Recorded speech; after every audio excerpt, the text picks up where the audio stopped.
what I'm aiming at is the thinking coming from government.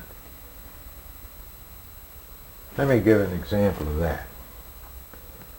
A very good friend of mine in Philadelphia who was very much in favor of the theory, but she was always trying to negotiate some situation where I would meet someone or something to promote things.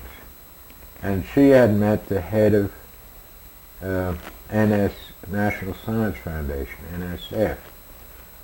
So she arranged for me to meet him in Washington. And she had previously sent him the book, and we were to have dinner together at the house of some third party. And we did, but it turned out that he hadn't read the book. So we had dinner, and my friend really kept prodding me to tell him about the theory. Well, I couldn't very well tell him about the theory if he hadn't read the book. I did my best, but it couldn't possibly work. But she wanted to push things along and brought in reincarnation to the head of the National Science Foundation.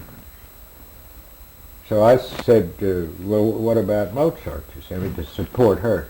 How could you account for Mozart in terms of someone starting from scratch and already at the age of 4 able to write down the Mass that he'd heard just that morning? Gaussian distribution, he said. Bell curve. Right. You know, so most of the people are here, but there'd be some few that are down there. So you can explain anything that way.